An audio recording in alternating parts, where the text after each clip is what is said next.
Welcome back. We are here with another episode of the Tiye Noelle Show with a good show in store for you. Obviously, Oscars has happened. EJ Johnson's is saying that he looks better in a dress than the girls. We also have Alicia Keys apparently getting her stepchild hooked on the drugs, on the pipe. I don't know. It's going to be a good show. So let's get into Hot Topics.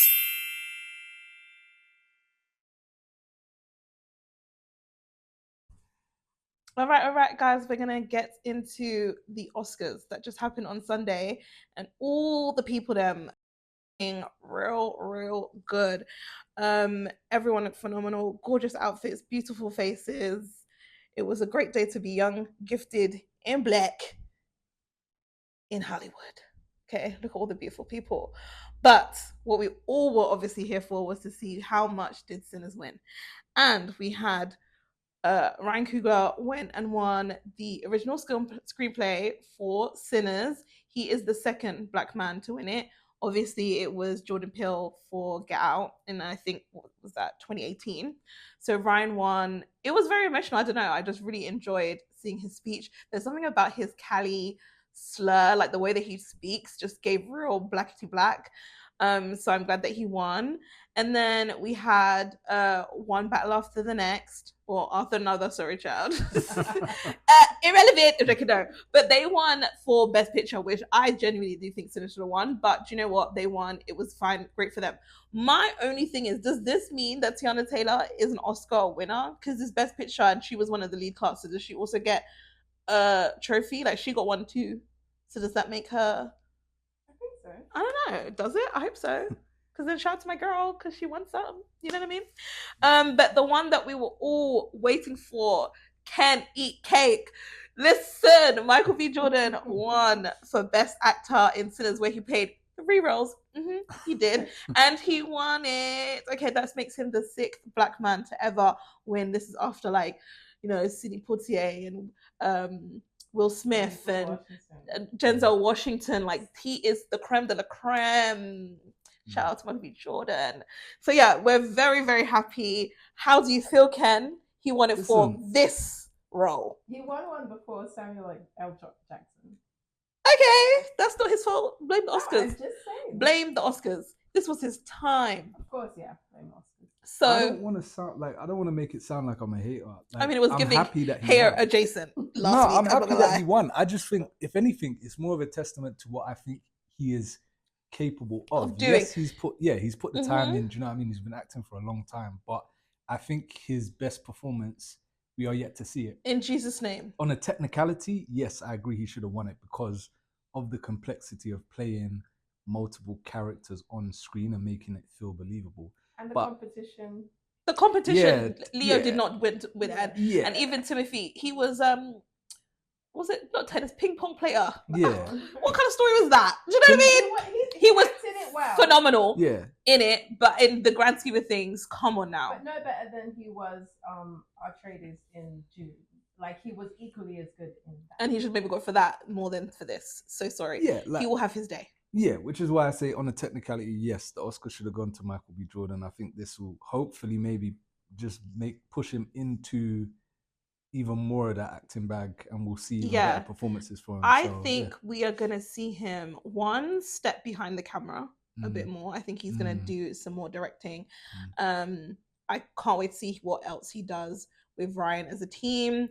But yeah, like, to see him get up there, get really emotional. His mum is always with him, which I think is beautiful. His speech, he obviously then thanked all of the black people, his ancestry. This film, just in terms of what it means to us, in terms of the messaging, ancestry, like building legacy and wealth and bringing all of our, like, all of the things that make black culture, community, music, all of the things that it basically represented over time. For him to win for this, I think is extra special. So yeah, congratulations to him. Congratulations to Ryan Coogler. I think they won overall for the film. They won 4 out of the 16 that they were nominated for. So what I actually saw with the most tea was actually on the red carpet before the show even started. So La Roche, remember last week or not even last week, I think it was the week before, we spoke about this man and your big mouth friend. Okay, he went and obviously told everyone that Zendaya and Tom Holland got married, and we were like questioning whether or not they were happy about it and if Zendaya didn't care or whatever. The first person he spoke to on the red carpet was like, "Hey, La Roche, like, do you not have any updates based on, the last big bombshell that you broke?" And he said, "I said what I said." And then 2 people down, he then got to someone else and said, "I'm sorry, it's great weather today. It's a really nice day today. This is amazing." And then he spent the rest of the red carpet trying to avoid questions about Zendaya and said wedding. So, Kim, do we think he got told off? Because I think he got told off and told to zip it. No. You still don't think he got told off? No, I think he got tired of being asked about it. Because, like, obviously he's a star in his own right. Like, let him breathe. I don't think he got told off about it. I don't think that he would have said, I don't think he would have let it slip. No, I think he was told to. I think he was tired of talking about it, absolutely. But I think he also got told to, like, watch it. Zendaya's mom also said something as well about it, but in a shady, funny way. Yeah. Do I think it's enough to make him, be fired? No, he dressed her for this. Do you know what I mean? But I do think he was told to simmer it down, and we started talking about the weather. So that was that. Then my girl Tiana. So Tiana actually got into a heated argument, because I don't want to call it like a fight, because I wouldn't call it a fight, but with the security guard, because he apparently shoved her and pushed her. So she went off saying, "You don't put hands on a woman. I don't want that." People kind of like stepping in between. And this reminds me of when Kelly Rowland had to go off on that lady at the Met Gala, because they kept trying to push her down the red carpet. So Tiana had to tell them to relax, get your hands off me. And I'm glad that she spoke up. But then what annoyed me is that when I go into the comments, people then started talking about her behavior. And I guess it's us, can I just say? It's us that are talking about how she presented herself while she was there. They were basically saying that she doesn't have no couth, basically. No, honestly, it was actually really bad. They were saying that she didn't have no couth, that she was being extra at the awards. When she hugged Paul Thomas Anderson, we can go to the next clip. This is when he won Best Director. She almost put him in it wasn't a hat. But she's always extra. She's always extra. This is the Tiana Taylor that we've known and loved. But she kind of not put him in a headlock, but she was like around him and like, and then this person was just like, "What the fuck is she doing?" This is the 3rd video in a row that I've seen of her whining at the Oscars. Whining is crazy. One, someone put hands on me, so I'm gonna tell them, "Don't touch me," because you're not gonna push me down the red carpet. Then my friend, who I've worked on this movie with, who is taking me under his wing, won Best Oscar, so I'm gonna then obviously put my arm around him. And then the 3rd one was when she was up for Best Supporting Actress. She didn't win, and Amy, what is her name? Madigan won for supporting actress instead, and she was happy, so she stood up and started clapping for her friend. Is this not the Tiana Taylor that we know and love? Is this not the Tiana Taylor that we all were rooting for? But now that she's here, winning awards and being successful, now everybody wants to hate on her? I think that's just the natural progression of people's support. I don't like it. Like, we float you to the top and then we try and bring you back down. This is crazy. Very disappointing in how everyone's coming at Tiana. Like, she's always going to be one to speak for herself. She's always been extra. She's like a Keke Palmer.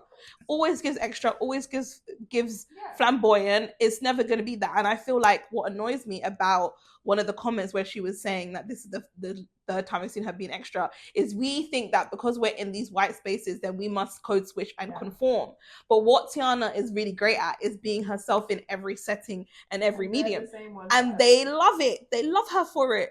Yeah, they're also the same ones that are like, "Oh, thank God that Ryan Coogler doesn't code switch."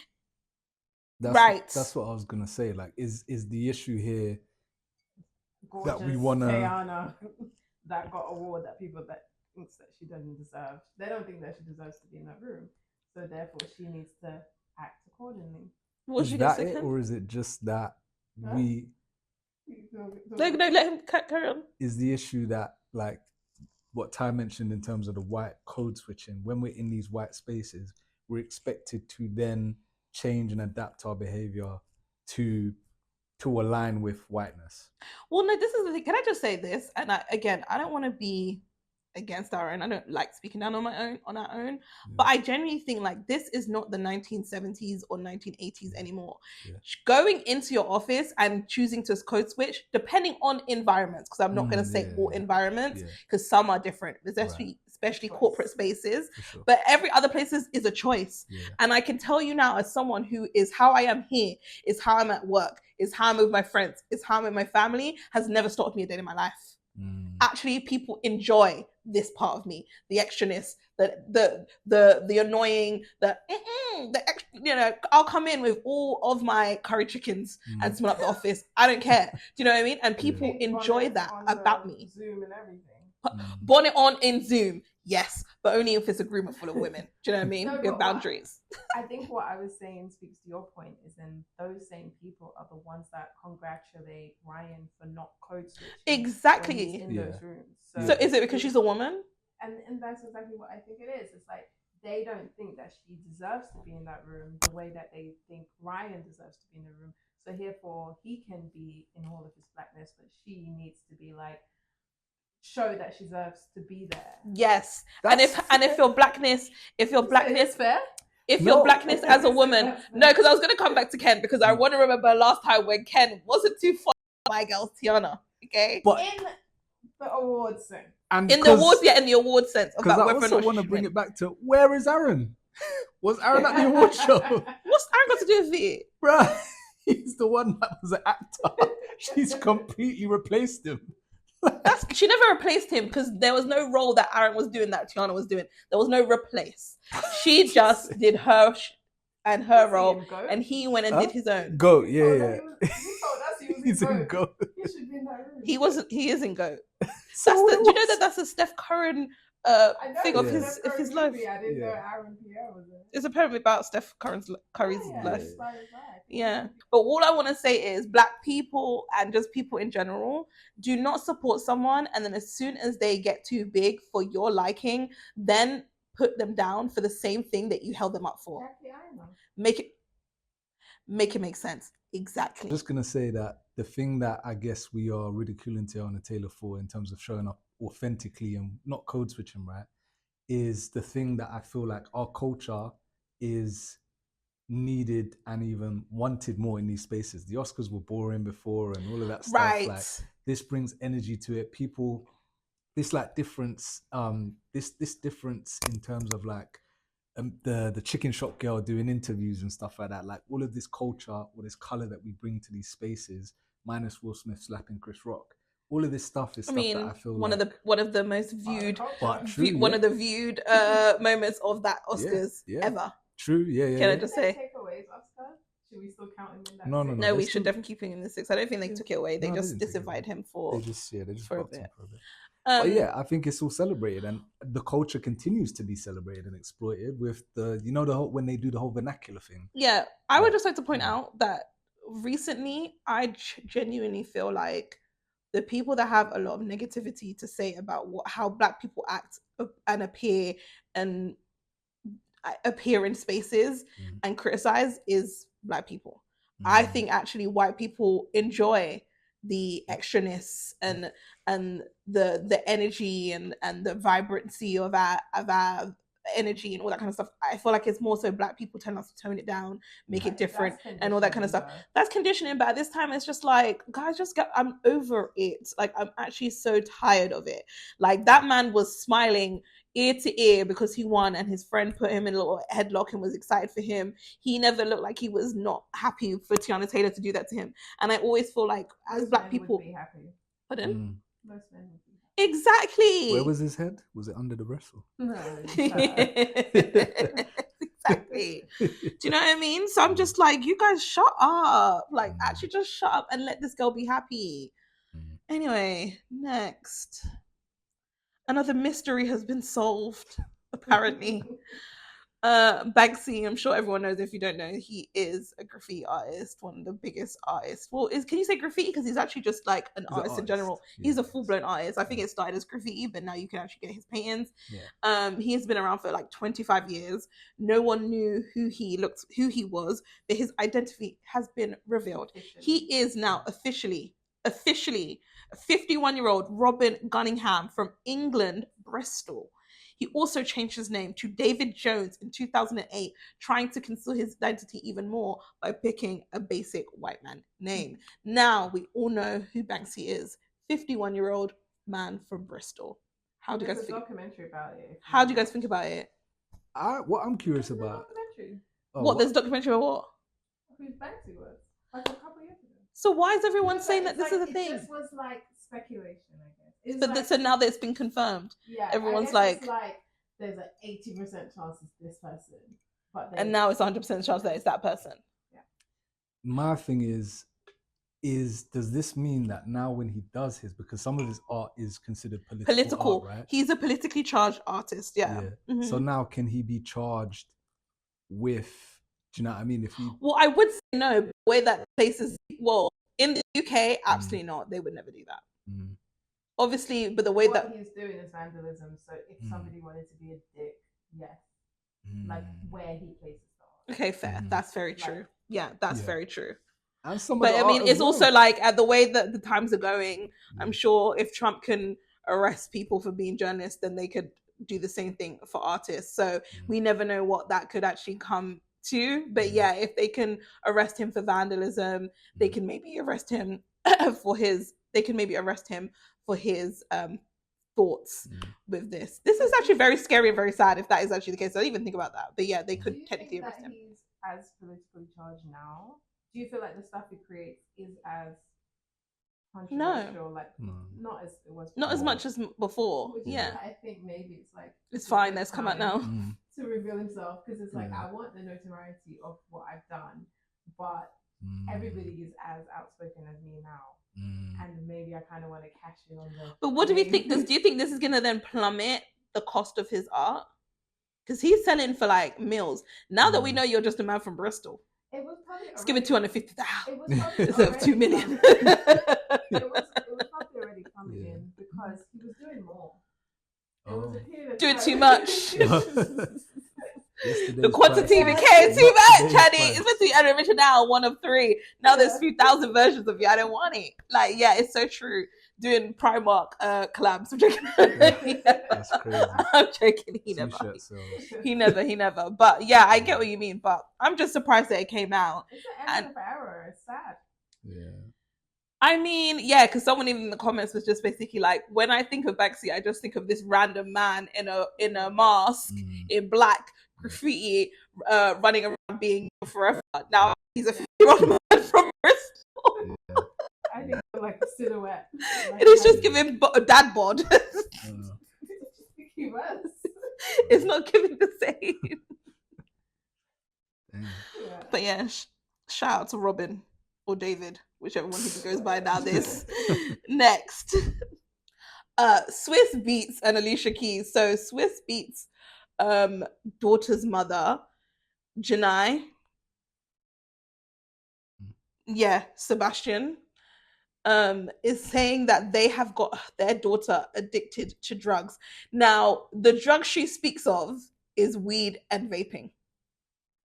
And she specifically points out to Alicia for the reason why her daughter is into weed and vaping. Apparently, when she goes to their house for the summer, they have a different set of rules. She says, you guys shouldn't be following these celebrities because all they do is have their daughter out meeting celebrities on boats and yachts for the summer, smoking weed and vaping. This child is also in her 20s. I'm so sorry, but what is the problem here? Now, she's saying that also, no, I will say this is the problem. She said that the girl, her daughter, put hands on her. So she said, do you think it's okay to hit your mother in the name of money, fame, and drugs? She said she hates me, my mum, and my friends. Nicole got addicted to drugs and vape in the US while in their care. I don't know where she is, but obviously they're not in the US. This is why she's acting like this. She's in the UK. It's not normal. Teenage stuff. I'm trying to save her from her father's for further destruction.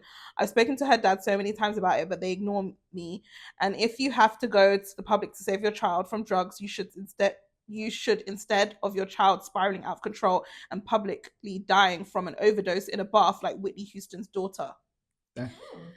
Now, Whitney Houston's daughter was very much on crack cocaine and heroin. However, this girl is on weed and vapes. I will say at the same time, if you're putting hands on your mother and at the same time, actually, you know what? I take back everything I just said. If you're putting hands on your mum, she needs to get bucked down. And if this is the weed and the vape as the entry drug, and the fact that you are now going to the US, being on these boats and meeting all these celebrities, think that now you can talk big and bad to me because you're meeting Tiana Taylor and Lino DiCaprio on these boats with your dad and his famous wife, that's a problem for me. So I actually might have to come with Janae Sebastian on this one. She led with the wrong thing. Yeah, because she also was just like, Alicia Keys. No, that's Swizz Beatz. You need to go speak to Swizz Beatz around it. Also not the vaping that every teenage person picks up. Like, and the weed. Yeah, like. But she's saying that she believes that this is the reason why that she is now in this anger towards her and this hate is because she's dealing with the drugs, and she's also maybe withdrawing when she's not with them, right? Because she's. I think it's just exposure. I think it's exposure too. And I also think that at the end of the day, although concerning as a parent, I'm sure, I think sometimes when you try and put a tighter grip on your child, they're obviously going to pick the parent who allows them to do the most, well, the least for the most. And if that means going on boats, hanging out with celebrities, smoking weed and vaping, she's obviously going to pick that parent. You chastising her on that is not going to help the situation. Summer holidays in the US with your rich, cool ass dad. You're going to get lit. You're going to get lit. Literally. I'm sorry. I get why she feels this way because, you know, weed and vapes and all that could be gateway drugs.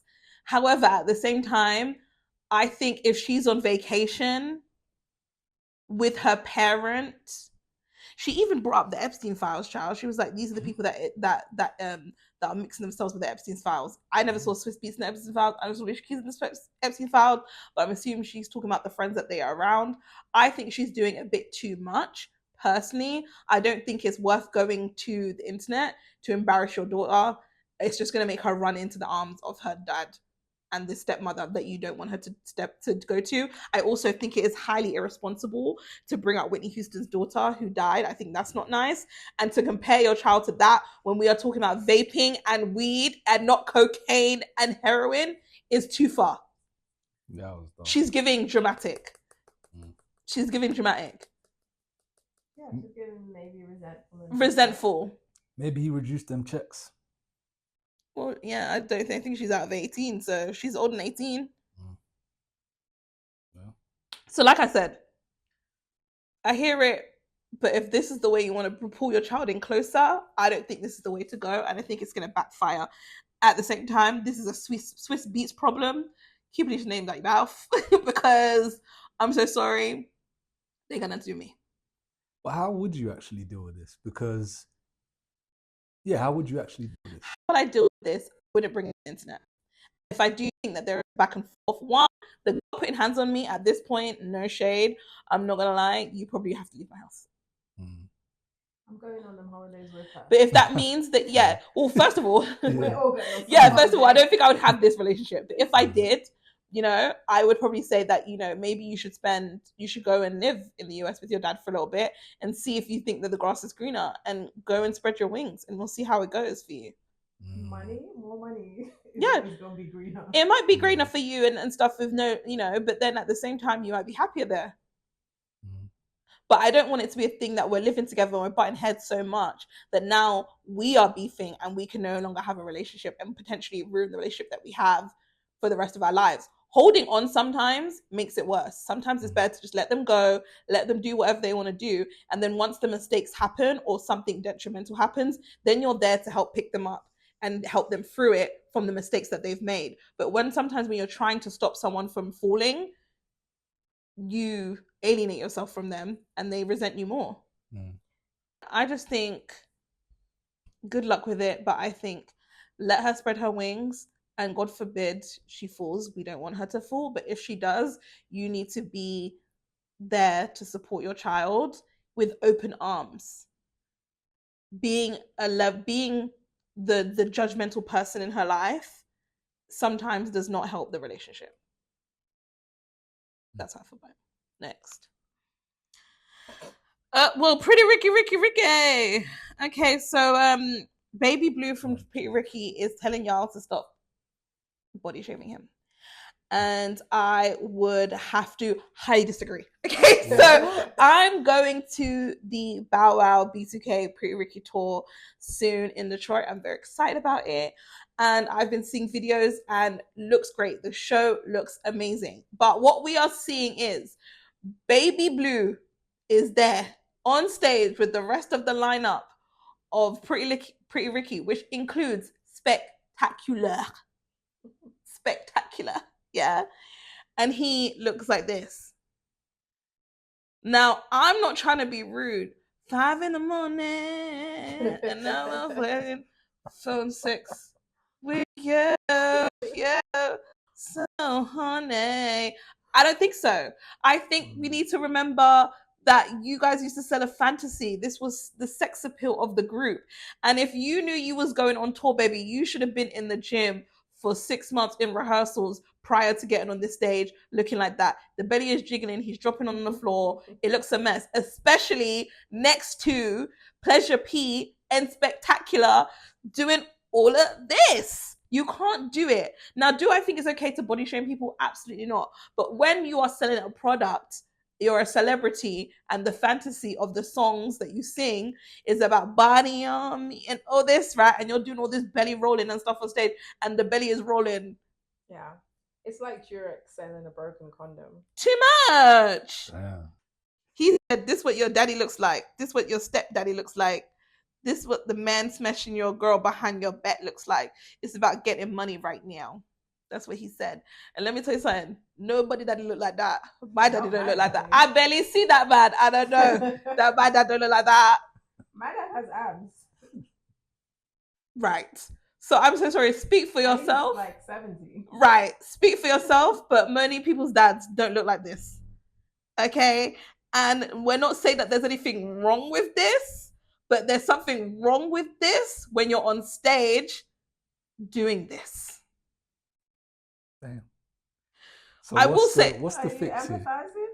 I mean, it's a double standard, isn't it? No, the thing about it is, it's not a double standard, because if he's Baby Blue going to his corporate job or going to the mall or even off no longer in Pretty Ricky and walking around doing whatever he's doing anywhere else looking like this, then that's not a problem. I don't have a problem with little Pudge. That's fine, honey. He's not terrible looking. I mean, the eyebrows are a mess, but it's okay. Do you know what I mean? I wouldn't have nothing to say. But when you are going on tour, get into shape. Get into the Beyonce music. Get into the Beyonce steps. Go on your cabbage soup diet. Go on the treadmill and hit the stage, because I bet you any money his breath control is out whack. So what you're saying is be prepared. Yeah, I would say stay ready so you don't have to get ready. But at this point, get ready. Yeah. And you're on tour, going seat to seat. Give the people what they paid for, because this is meant to be me in my childhood self getting excited to see all my childhood crushes.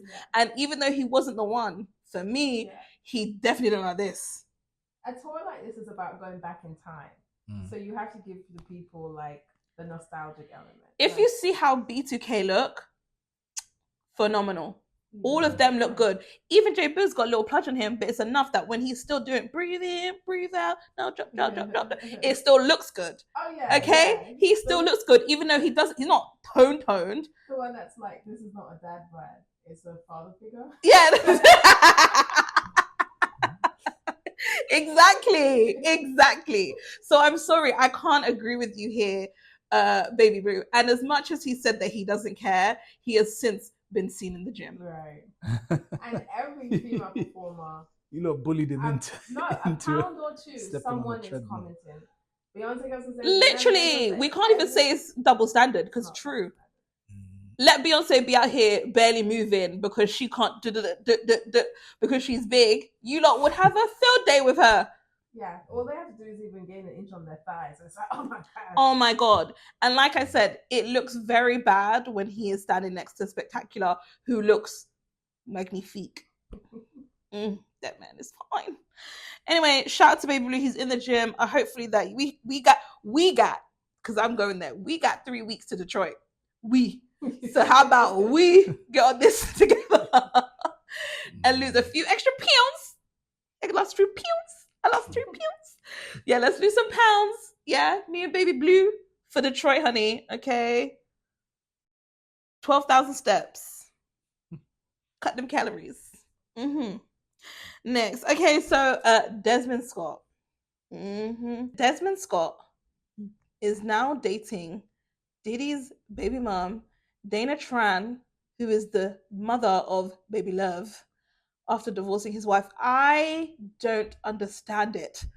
I honestly, I truly don't understand, because I don't understand how you went from being Mormon, apparently, or Jehovah Witness. It was Jehovah Witness, right? You went from being a Jehovah Witness, married to your wife, 2 kids, divorce her for cheating, apparently, in the club, kissing this random girl, to then being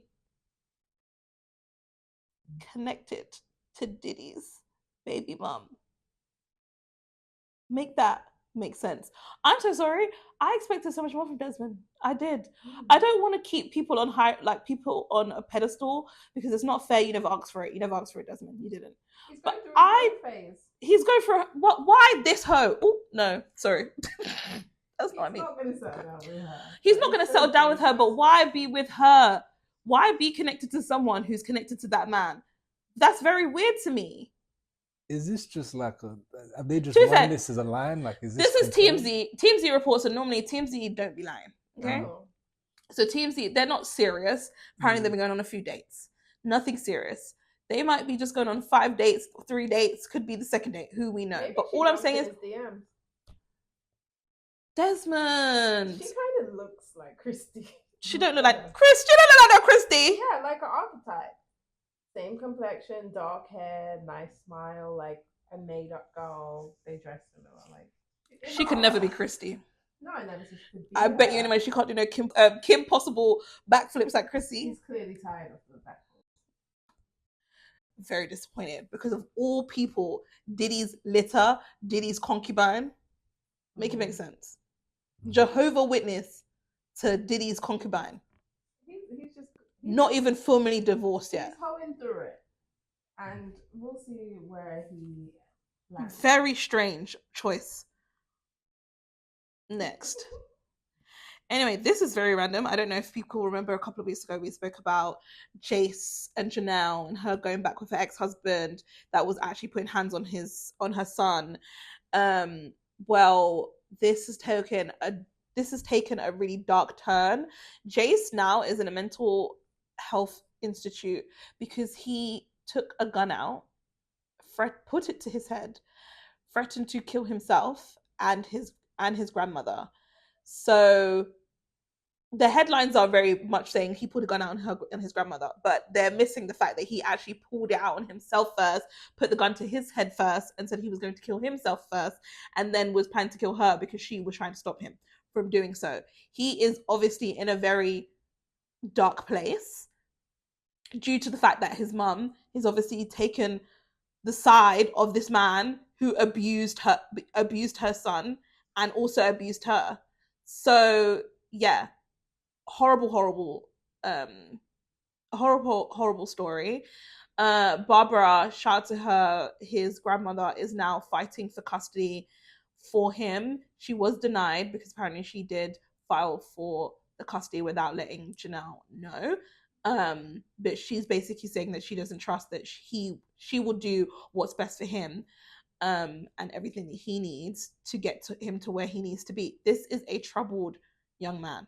This is a very troubled young man. But if we know everything to do with their story, just on the stuff that we've seen on TV, let alone what he's even dealing with behind the scenes, he has felt unwanted, unloved for so long, and every single moment, this mother of his always picks a man over her son, to the point now that he was willing to take his own life, and the only mother he really knows, his grandmother. This is so sad. So prayers for Jace.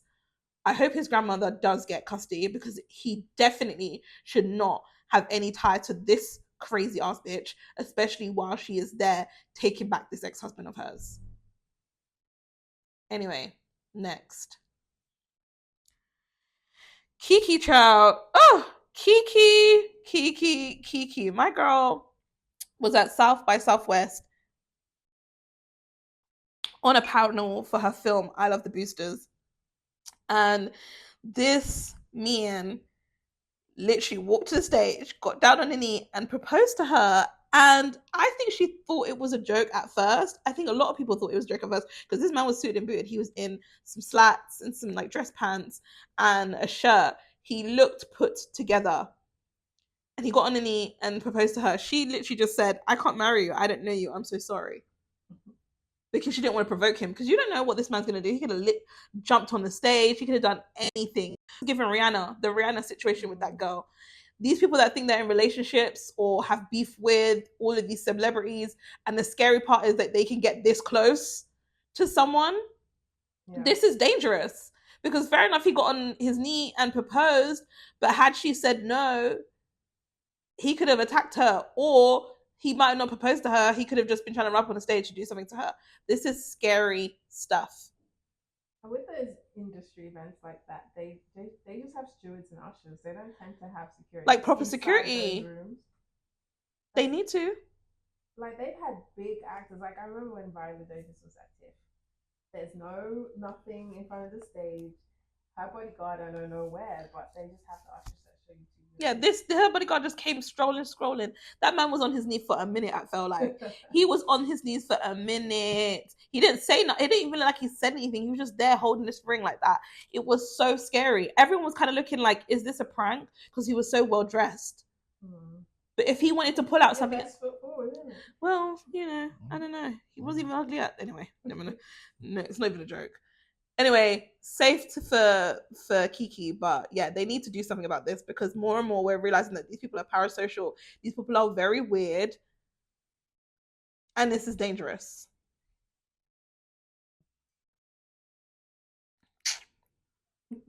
So EJ Johnson, for those who don't know, is Magic Johnson's son. Magic Johnson is the basketball player, the legend, right? This is his own. I don't know if this is only his. I think this is his only son. Anyway, so Magic Johnson, EJ Johnson is gay. Fine. Magic supports him. His mum supports him. Everyone loves EJ. I used to love EJ. He presents now as a woman. Goes by he, she, they, them. Doesn't care about pronouns. Very much free spirit. Always thought was a lovely person. However, he sat down recently after being very quiet. And sometimes I feel like being quiet is best for some people. And I feel like for EJ, that's where she should have stayed. Anyway, so she sat down with Carlos King for an interview. And there were many, many things that were in this interview that I was like, what the hell is EJ talking about? So first of all, EJ says that they do not date gay men. Not attracted to gay men. Gay men are not attracted to them. EJ, who is a man who presents femininely, dates straight men. That's what EJ says.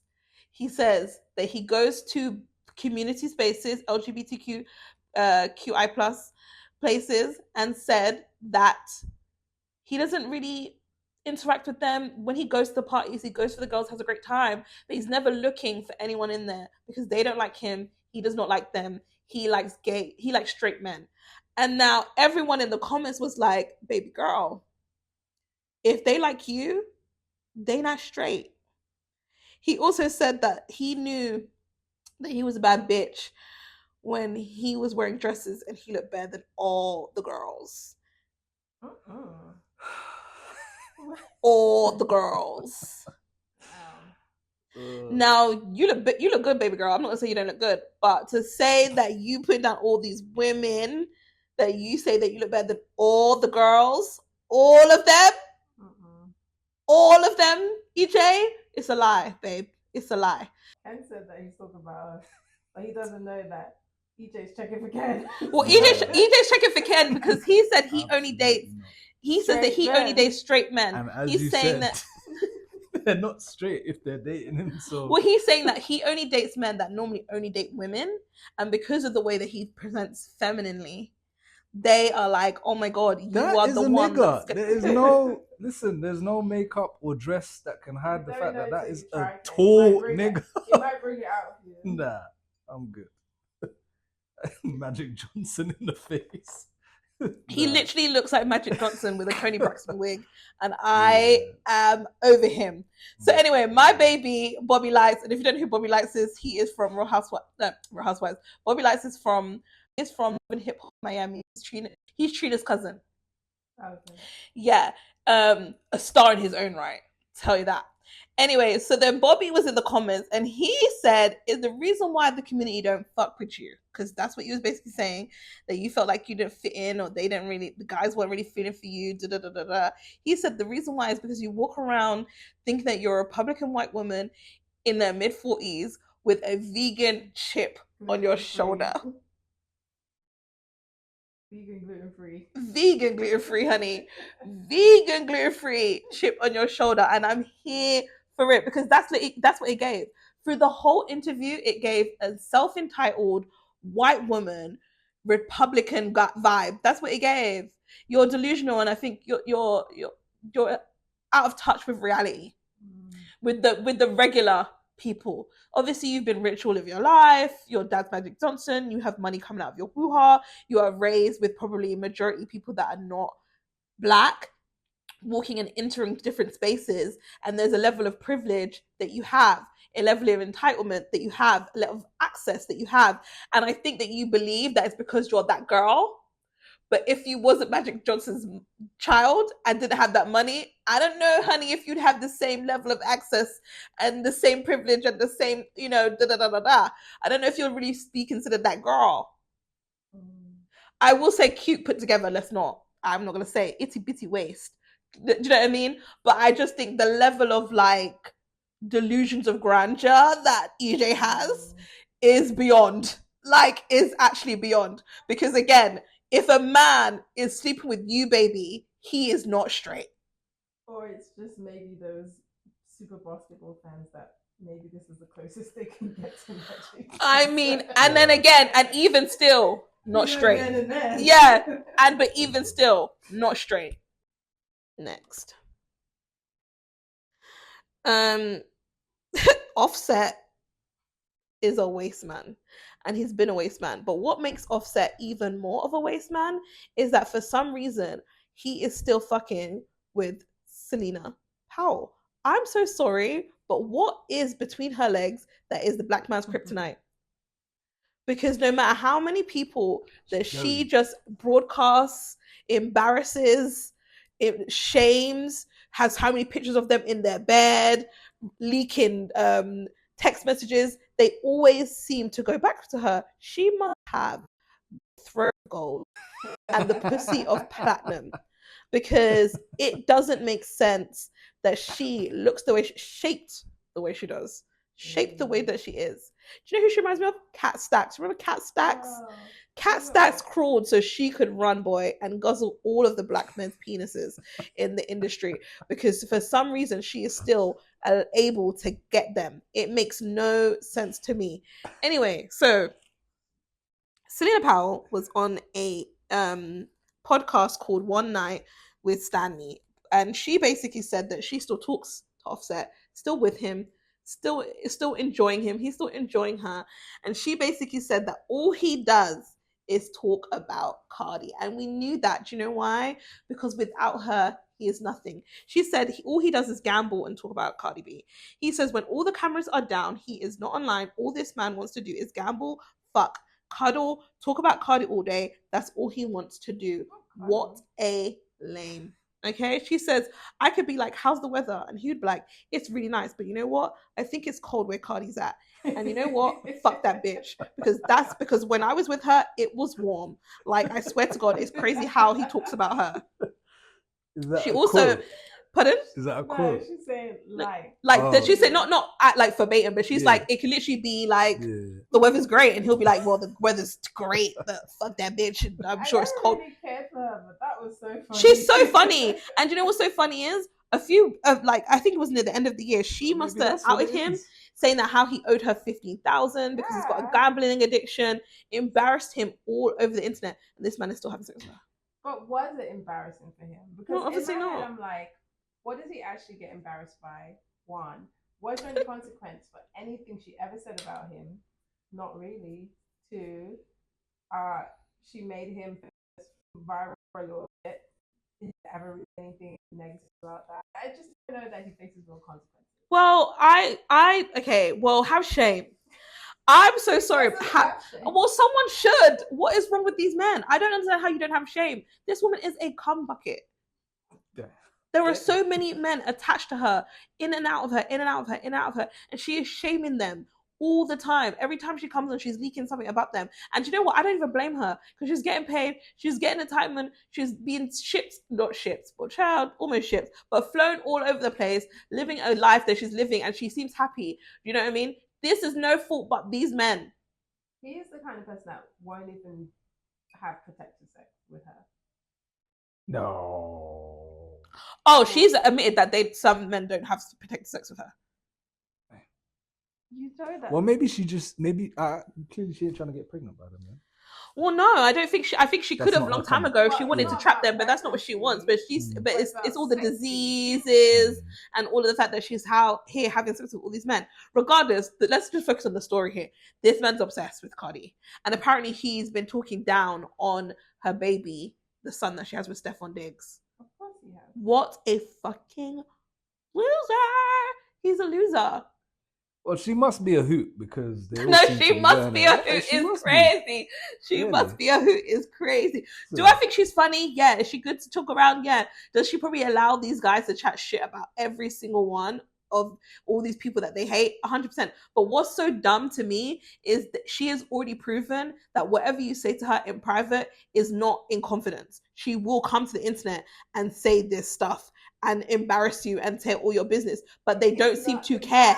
Because you know that she's gonna do it, and you say he was in the comments of this person saying that she's a liar. He said all lies. He's going to fuck her tomorrow, babe. So I feel like what it is like he still apparently owes her still 15,000. Why is she still messing with him? He owes you money because he gives her more with his gambling addiction. Apparently, yeah. Which Cardi did say that he had a gambling addiction too. But yeah, what it is probably like you have to show up as whoever you are in the world. Like you have to show up as Offset, you have to show up as The Game, whoever, do you know what I mean? All the people whoever it is that she's been with, right? But maybe what she offers these men is you can show up as you. Yeah. Just you. No, she does. Yeah. She lets them be their ignorant, ghetto ourselves. Or their vulnerable self. Where it's like I can't I can't go to another girl. No, I think she might allow them to. When you mean depend on vulnerable class, what do you class as vulnerable? Do I think she's allowing them to cry on her shoulder? Absolutely not. But do I believe that she allows them to sit there and degrade and cuss out and allow all of their frustration either in words or in her throat? I'm sure she does. Right? I'm sure she does. I'm sure they allow her to any fantasy that they may have. She's probably pegged a few of them. You know what I mean? She probably allows them to be their all open, gay, fruity, bisexual, poo on her, piss on her. She probably lets them do everything, and they love that. They wouldn't marry her. They wouldn't do that. But they love her. And I think she's happy with it because she enjoys it too. So I'm not here to judge. However, I just find it very strange that you want to come behind 15,000 other men, knowing that she's also told the stories of 20 other thousand men on social and embarrassed them. Well, maybe not embarrassed, but at least told their business. And you guys still mess with her. She must, like I said, have the best throat in the world. It must be giving Superhead out there. Yeah, it's a lonely world. So I feel like he's trying to get to know Celina. And again, I don't want to body shame. I don't want to body shame. Sorry, baby blue. No, I don't want to body shame. But she is bad built. It's giving ant. Yeah, it ain't really all that. It's giving ant. But that's why I feel like it's escapism, and like sometimes you want to just roll around with a sewer rat, and that's probably what it is. There's plenty. You can find an exclusive one. Then find someone new. But to be at the same time, you know what? Sometimes, you know what I also think as well is that the devil that you know is better than the devil that you don't. And I think that's also what it is. Yeah. They know what she's capable of, so they do it in general instead of trying to find someone new that they feel like they have to train. She's an industry pass around, so she knows the lay of the land. And I bet you any money she even puts them on to people and things that they might have not known before because she's been around so much with so many different caliber of men that she might be able to tell them, oh, this is the guy that you do this is the guy that you do that. And I think that's what they get from her. I'm not saying like she has no benefit whatsoever, but I just find it weird. I just find it weird personally myself. Anyway, next. They like showing women anyway. I mean, they do. We just talked about Desmond with Danny Tran and Chris Brown with everybody. Like, it's just insane. Men and other men, child. That's how. At this point, you lot might as well just bump together and dap over her. That's how they measure themselves. Oh, so about you, I should be able to get you too. Yeah, 100%. Let's quickly get through this. But yeah, Raven-Symoné, because that's actually her name, Monet. But it's Raven-Symoné. Raven-Symoné was sitting down with the Shade Room, and she was talking about some of the negative feedback that her wife Miranda got when they announced their podcast and ever since. And she basically said it was disrespectful, unnecessary, and hurtful or harmful, the way that the community, particularly the Black community, goes at her wife. She was saying, if my wife was a man or if she wasn't white, would the feedback be the same? She said that she believes that the reason why people are this way towards Miranda is that we've known her, grown up with her all of our lives as this star in the Black community, but we've never seen her with someone before. So then when we do see her with someone, she's now exclusively dating women. So she is a lesbian, which could be a hard pill for the community to swallow. But then also you are then showing up with this white woman who again is another pill for the community to swallow. She was basically saying that the podcast Tea Time with Raven and Miranda was actually Miranda's idea. Miranda wanted to have the podcast. However, Miranda wanted to have the podcast, but everyone's saying now that we're sick of seeing everywhere Raven is, Miranda is. People are not happy. They're saying that she downplays Raven's accomplishment. She's always jumping in. They want to see Raven interview all of these legendary people like Tiffany Haddish and, I don't know, Jackie, but they don't want to see her with Miranda. This has been going on for a while. People don't like her. And as someone who actually watches their podcast, I love Miranda. I love Miranda. I'm so sorry, but you guys think you know Raven-Symoné because we're Black and she has been our queen, but you lot don't know Raven. If you knew Raven, you would understand why Miranda is so for Raven. She didn't know who Raven was like that because I'm so sorry. Yes, we think that Raven is this huge star, but remember, that's in the Black community and in the Disney community. But this is someone who is Jewish, grew up in Hollywood. So the stars that she knows are like stars. Do you know what I mean? So she didn't know that much about what Raven was doing or Raven's accomplishments. So it's not that deep for her. But for Raven, that's a good thing. Raven does not want to be married to a fan. Raven doesn't want someone who's being like, oh my God, cheetah girls, cheetah sisters. She doesn't like that. She cringes on things like that. So she doesn't want to be around or married to someone who is all like, oh my God, you're so amazing. You're so amazing. That's not her vibe. She also wouldn't want to be in the spotlight coming out again and having these conversations, but she's doing this as a supportive partner for her wife because her wife wanted to have a podcast. And that's why she's doing it. Why is Miranda on the podcast with Raven? It's actually, why is Raven on the podcast with Miranda? Because it was actually her idea and it was her podcast, but she knew that she wanted Raven's star power and she wanted her wife in it and she wanted to do it with her person. I need us to stop trying to hold down our stars and fight for this black excellence where this person does not want to be saved. Don't save her. She don't want to be saved. She's happy with said white woman. She's happy with her woman, period. She does not care.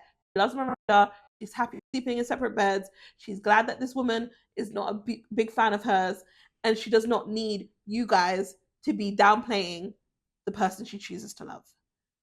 Anyway, do you have anything to say? Only that these stars probably wouldn't go to the podcast if it wasn't for Raven. So. Yeah, they 100% wouldn't. That's why she asked her wife to be on the show, and that's why her wife said, "Yeah, I'm going to support her and be on the show." If Raven was with a man, or if it was the other way and Raven was the wife and had a man, you would want your husband to support you and use his star power and his resources to help build out your show, right? We would expect that from anyone who is married and in a relationship. So why would she not support Miranda by bringing her star power to the show to help her build the show that she dreamed of? No, I'm not saying that. I'm just like, somebody can support you with resources, but then if they support you as a co-host, you can't be mad at that people want your attention and want you to be a larger part of it if you're the biggest star. Yeah, no, Miranda's not mad. It's the audience who don't watch the show who are mad. Oh, they don't watch it? It's the black community that said, "Oh, I watched one show and she kept talking and I wanted to hear what Raven was saying, but yet she's leading the conversation. Why is she talking so much? We want to see because in my opinion, because she's white and because she's a woman, and also because she doesn't always think that everything Raven says is amazing and fantastic and will go back and challenge her, or do you know what I mean, or be like, "Oh, I didn't know that you did that. Like, I'm so sorry, but like that's her wife." Like, that is her wife. She's not a fan. Like, and expect the chorus, but people probably blame Melinda, whatever. Yeah, Miranda. For what has happened, quotes, to Raven. Yeah. Right? Like, they put all this blame on her. Yeah, and it's what's so annoying, again, as someone who actually watches the show, like, when you talk about, like, Raven has so much, like, body issues and stuff like that, like, you know, when she was through Cheetah Girls and, like, they made her get her boob job, like, twice, one of them when she was 15, like, her parents, and, like, she was on this crazy diet, and literally all of these crazy things that she didn't even like to show her arms because she hated her arms. And because of this being with Miranda basically could be like, "We're going to work out, we're going to do this, we're going to go for your walks in the morning, blah, blah, blah. We're going to get into, like, our best thing." And Miranda speaks so highly, like, "I love your arms. Your arms are gorgeous. Like, what are you talking about? Look how great your skin is. Your skin is amazing." Like, she's boosting Raven based on things like that. You want her to boost her because she was in a Cosby Show. We are not the same. I'm her wife, not her fan. Do you know what I mean? Like, get over it. Like, I'm actually so over it. Like, if these people don't even know her, they're not even giving her the time. So yeah, sorry, I'm here with Raven. It's disrespectful. Give it a break. Boom. Okay, so we are here with the smoke. With the smoke. So, with the smoke is when I have smoke for someone, and when I tell you I have real smoke for this person today. So Kenny Rodriguez from Love Island season 6 is back in the news for being a racist, colorist pig. If you do not know, he was in season 6 where he was coupled up with Janae, who he literally cried for, grabbed his chest and said, "I'm sorry, she's gonna leave me. Oh my God." When she was upset that he was dating some other girl in the what's it called when they go to the other place in Casa Amor, and they came back, she was like, "Well, that's fine. If that's what you want to do, then I'm done." And you're there crying, holding your chest, saying that you're so down bad. Come to find out, after we was coupling goalsing them, that he actually did not find her attractive, doesn't like black women, was talking disgustingly about her in his group chat with all his friends, and was using her while she was also, by this way, at this time going on holidays with him and his family, but talking to him and his family and his friends about how much he can't stand her. It came out from her friend. Her best friend said, she was like, if you're in a relationship, look through his phone and quotes you should search for, I don't like black women. I thought I could get more money from this. I'm faking this relationship. Going on this show would be for clout. I can't wait for this to be done so I can fuck hella bitches.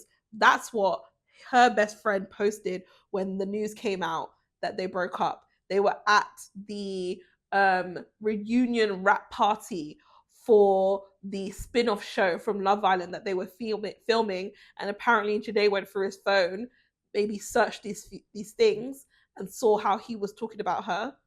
They broke up. Everyone followed him. Everyone from season 6, the production, even Love Island official pages unfollowed him because he was doing all of this. So he denied it. Everyone was like, how dare you deny it? We all saw the text messages. You're a disgusting man. He has been cast out of Hollywood. So what has he gone? He went to I Dominican, I now black, gone to the Spanish countries, and now he is on a Spanish version of Big Brother called La Casa de la Famoso. And he is on there now doing up Big Brother. And while he's there doing up Big Brother, it's similar to, you know how Big Brother back in the day used to do the 24-hour streams? And they don't just have the regular show, they have the streams. So on the regular show, he's all there being like, oh, it was so bad, you know, like everyone turned against me, like that's not how I was, blah, blah, blah, trying to make it out like he's a victim. In the 24-hour stream, he was laying down with this girl called Jaylin. What was her name? Jaylin, that he's talking to, and he basically, with no mics on, so he thought he was having this conversation that no one could hear, he said, I can't with black women. That's what he said.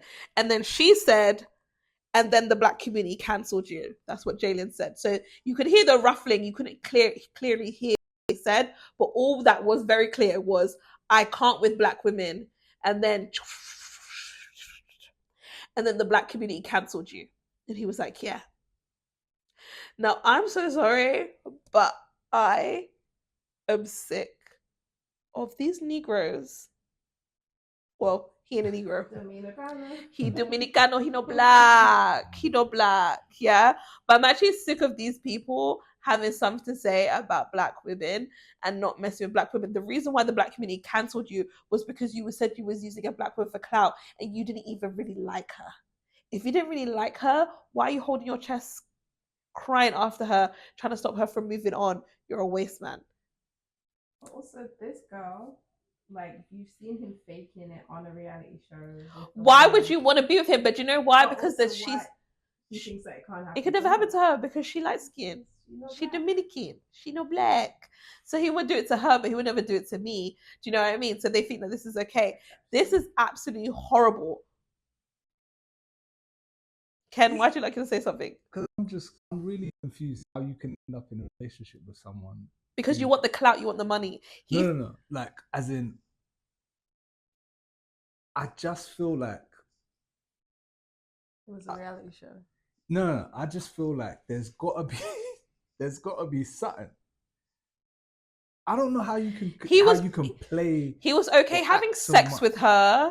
He was okay pretending to be with her because he felt like he was going to get money out of it. He even said, I thought I would get more money from this.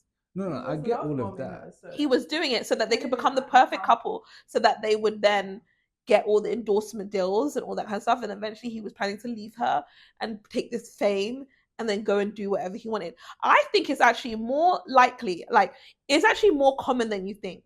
A lot of times people always talk about the gold digger women or the women that get passed around, these rappers and these celebrities all the time. But a lot of these men are with women for the come up. These women are actually the ones that are giving clout to these men's names. I don't give a damn. Lil Durk, yes, he's a good rapper. But a lot of the people that love him, the reason why he's known is because he's with India. When people talk about Lil Baby, yeah, he was with Jayla. With what's his name? No, but it's true. I think, like, am I saying that they are not making good music? Yes, there's loads of people that are making good music. But what keeps you in the entertainment space where people are talking about you, that's getting you invited to these shows, to these events, is because you're where music and culture intersects with entertainment. That's what Wendy Williams always used to say. We don't talk about NFL unless we're talking about who they're dating. We don't care about whether you're this person or this person until you care about who you're dating. How you get the followers is when the girls, the ones with the money, mind you, the girls want to buy your product, or when the guys see you around the hot girls and then they want to align themselves. Moneybag Yo is now with Ari the Don, who was also with what's that guy's name? The Canadian the rapper. Oh, this is so bad. I actually like him as well. G Herbo, right? G Herbo, good rapper, everyone loves him. Round Little Dirt, all of that stuff, blah, blah, blah. But what elevates you is your relationship status. That's what keeps you in the blogs. That's what keeps you with your name being mentioned. That's what gives you the social currency to build your social platform that will allow you to then get the brand deals. It's not just the music. Your music could be good, but nobody gives a damn unless you're J. Cole status, Drake status. But when it comes to the streaming and the views, yeah, that's one thing. But do people care about following you? And the reason why they're following you is because of the lifestyle that you are showcasing us, and a lot of that time is aligned to the women that other women care about. Yeah, so I guess that's the point that you're making, that the two are married, but people, like, there are people that obviously listen to Little Dirk and G Herbo, people like that. Yeah, you lot don't buy nothing though. Yeah, but don't know who they're dating. So it's that you're just tuned into the rapper or whatever. Yeah. But I think, okay, for women, that's your introduction to the person. Like, no, but that's not what. No, 100. That's not where the currency comes from, though. Right, and also she's saying that yes, you might be a rap fan, so therefore you might listen to your rapper. But that only counts. That doesn't transcend you. That doesn't give you. That doesn't take you to GQ when they're doing couples quiz. No one cares that G Herbo is not going to be on couples quiz because he's a good rapper. He's going to be on there because of who he's dating. Do you see what I'm saying?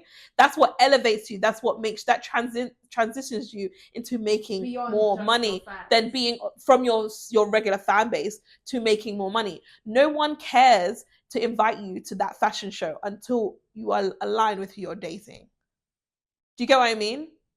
I'm seeing part of what you're saying, but there was something you said first, which was that was just a bit thingy. But I see what you're saying. Yes, there is when you as a celebrity, because I'm thinking of David and Victoria Beckham, right? You then become exactly more exactly. I mean? So I understand what you're saying. Literally that. Yeah.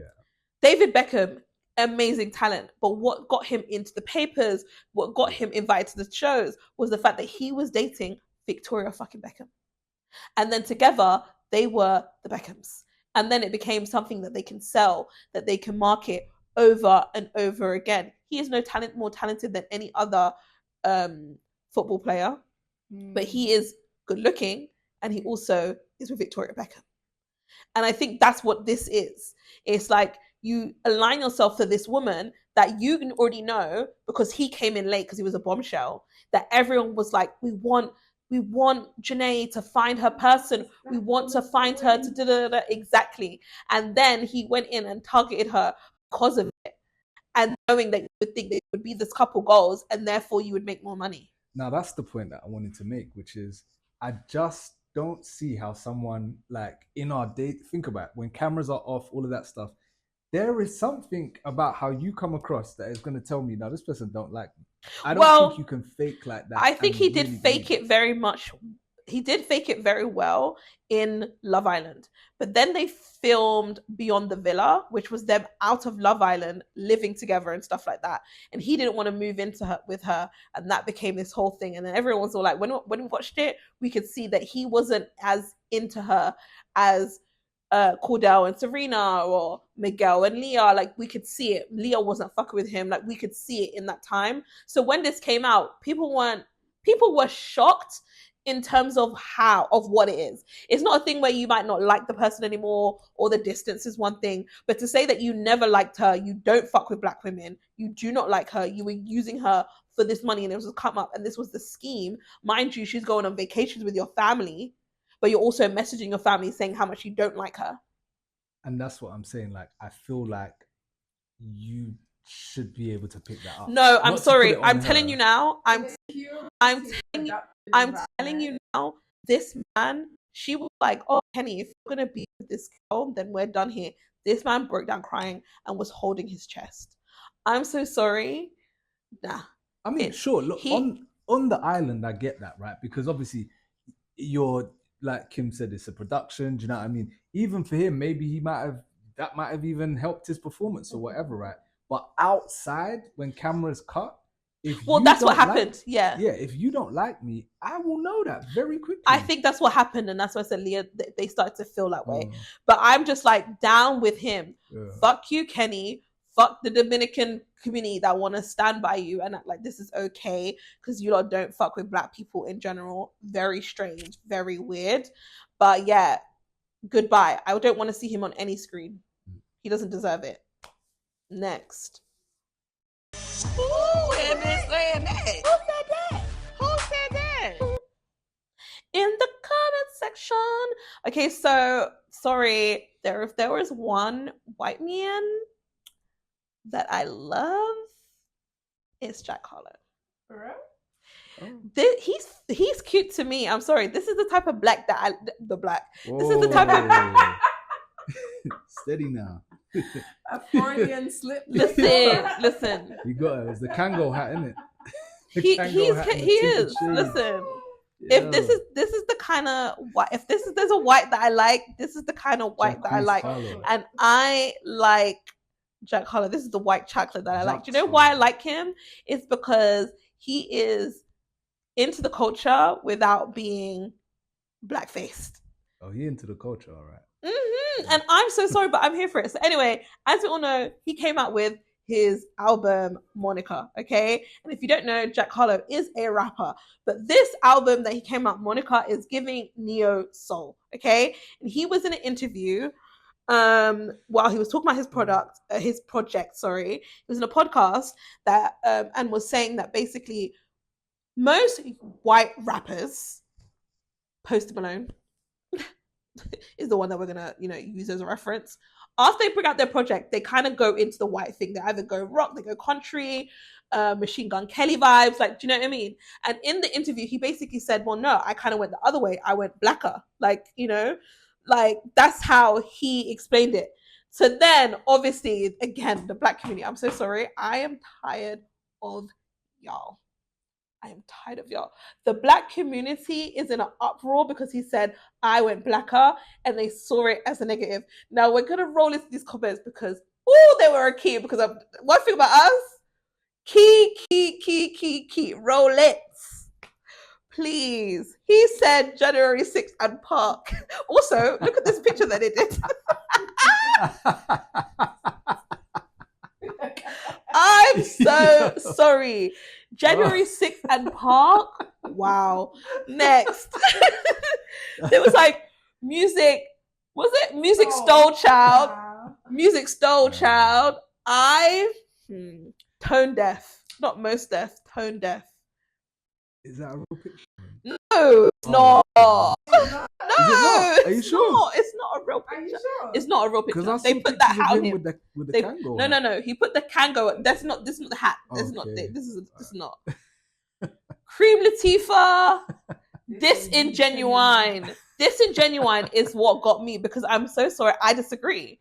I think he is genuine. I think he's so genuine. And I feel like you're damned if you do, damned if you don't. And he kind of spoke about that in the interview, not about being damned if you do, but in terms of being like, yeah, he doesn't believe in the fact that like you can love this culture, sample this culture, and then go about your day and like go and do something else. He's like, no, I am involved in this culture. I love this culture. This is the music that I love, and I want to embody it and try something different.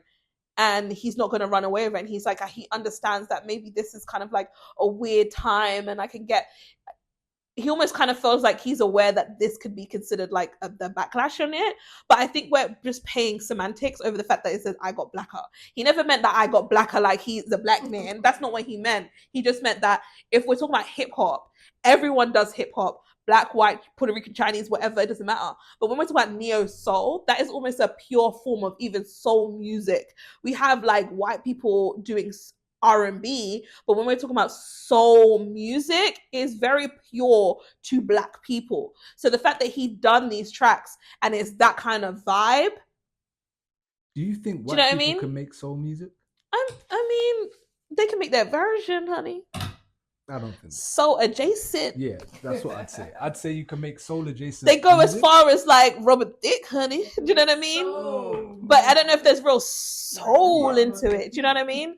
But like this, but I just feel like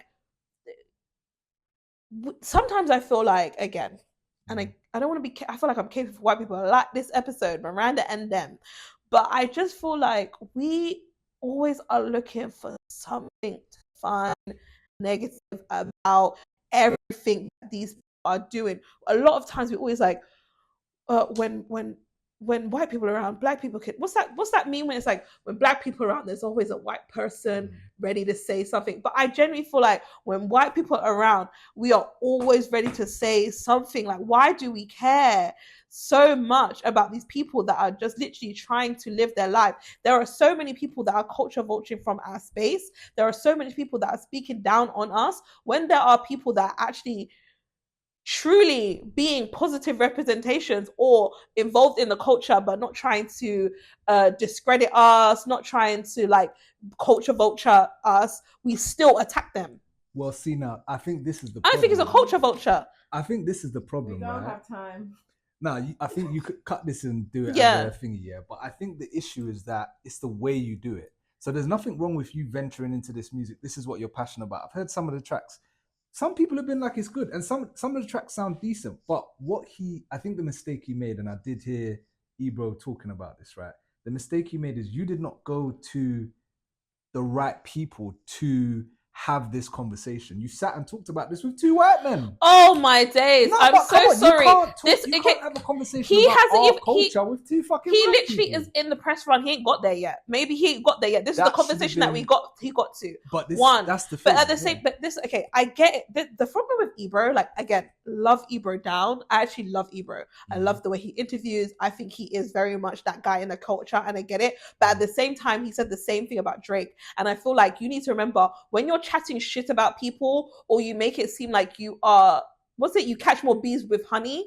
Like, no one wants to sit with you, bro. Like, at this point, with how you talk down to people, nobody wants to sit with you. We don't even know if he's going to get there. Maybe he was planning, that was part of the run, but he's also a white man, so you don't want a white man to sit with white men. One. Also, at the same time, it's like, yes, he has this album, but if he wanted to do something to make money and that was all he cared about, neo soul is not where it's at, and we know that. Do you know why we know that? Because our neo soul artists don't get no play, don't get no budget, don't get no support. He will get, but that's part of the problem. I think people have a black fatigue. I think there's a black fatigue over the fact that we can do something and not result in the same success, money, whatever, of things that we can naturally do and easily do. And then someone comes in and they're able to easily monetize it. And people can probably name 10 or so local artists that do the same 100%. thing that deserve to be put on. 100%. But I feel like in this particular situation, this could be a thing where it's like, oh my God, people listen to Neo Soul, they listen to him, then it goes to switches to another Neo Soul artist. We don't know where it is. We don't know what he's going to. Very unlikely, but we don't know what he's going to do. But at the same time, it's like, we complain that the Machine Gun Kellys and the Post Malones or the Miley Cyruses come into our culture, take it for a moment, rape it for all it is, and then they go back to being very white. This man is like, no, this is the community, this is the music I like to make, and I want to make a different variation of the music that I like to listen to. So here is my version, here's Monica, and that's still not okay? What do you want from him? I think it's kind of like a relationship, like someone hurts you over and over again, you're a bit hesitant to let the next person in. I think people are just, they don't want people to keep coming in. So what should he do? I think he should have. He should can't keep them out. I think what he should have done, I genuinely think he should have sat down with the culture to have this conversation. He didn't sit down with he didn't sit down with these white people to have this conversation. He sat down with them to have a conversation on the rollout of his album. He was going to sit with them. He might be sitting with other people yet it ain't come out. This is the first interview of this album that came out on Friday. I get that. Can we give him time? What I'm saying is, okay, if you're gonna go and make this music, right? Like, there's if you're gonna make this music, I feel like there's a process to it. Like, it's careless for you to think that you can just in your bedroom I want to make some black music and just go and blah blah. There's people that you would talk to, like inspiration that you would get. Have we looked to the credit to see that if he's not collaborated with these said people? Because this is the same thing my problem is, even if he did do that, people would still have the issue. Do you know why? Because we're always looking for an issue. When Beyonce did the King's album, the Goddess King, or was it? And it was like she's taking Afro beats, and she's not giving the people. She sat down with these people, still wasn't okay. When Drake did the house music, he sat down with Black Coffee, still not okay. Like, every time someone wants to do something different and step out of their norm and go into other spaces in the black community always has something negative to say. And it's like, if we get the producers, if we get the artists, it's still culture vulture. If we don't, and we sit down with different people and have a conversation about it, it's still just go based on the words that he said, which is, yeah, people do that. They do leave the black community when they have their up and they have their times, but that's not me. If anything, I've got blacker. Like, I love this music. This is my lane. This is what I like to do. Blah blah blah. Why can't you just take that and go with it? Why do we always have to be on them? Time will tell. At this point, if I was you, Jack Harlow, I would leave. No. If I was Jack Harlow, I would be like, bye guys. Okay, damned if I do, damned if I don't. At this point, I won't. How about I then go now get a guitar? Because it seems like that's what you don't want from me. I agree that sometimes it is something that is like, you're waiting for a white person to misstep, right?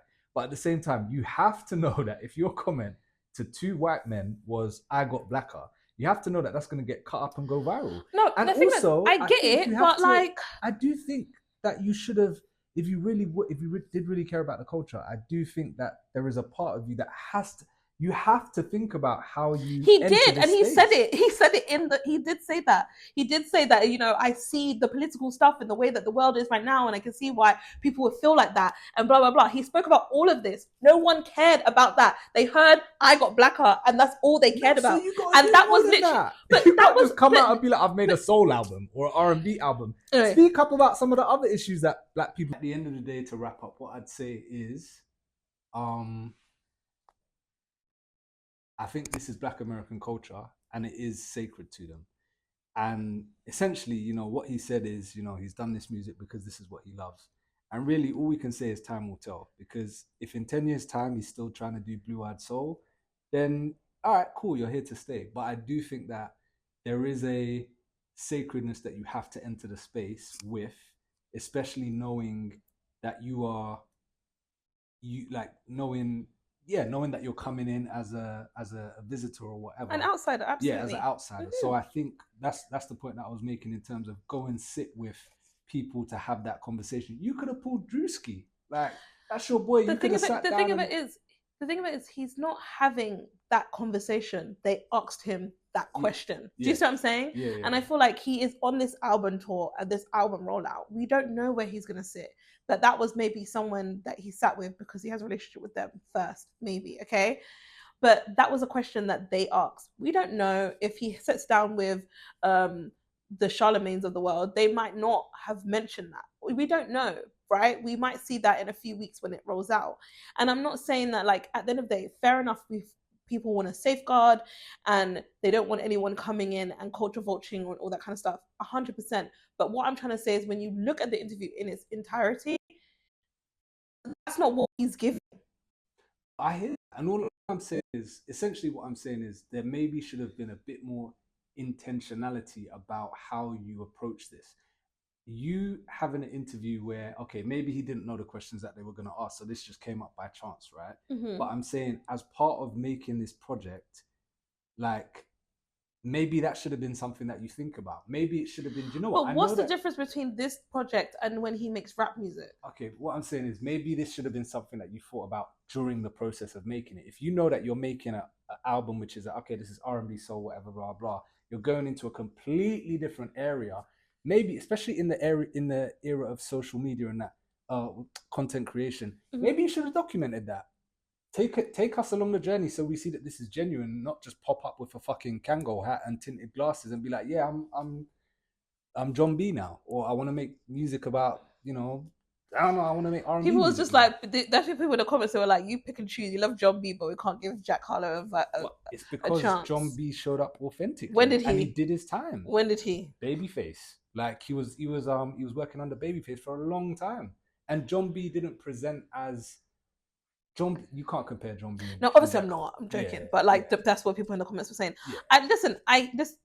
It's not that I don't get it. I do get it, but my grievance is that every time we go from saying like the comments that they're making are valid. Yeah. They are valid for the people that they've said it about 100%.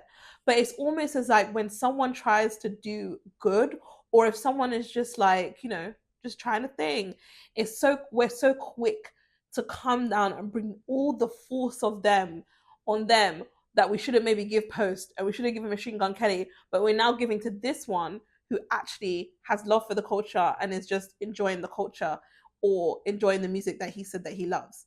He could have gone easily to that side. He's not. He's like, if anything, I'm doing like even more underrated, non-popular music, but that's just the kind of vibe that I'm on right now, and I'm just trying to experiment and I like this music. Do you know what I mean? I just don't think it deserves all of this disingenuine.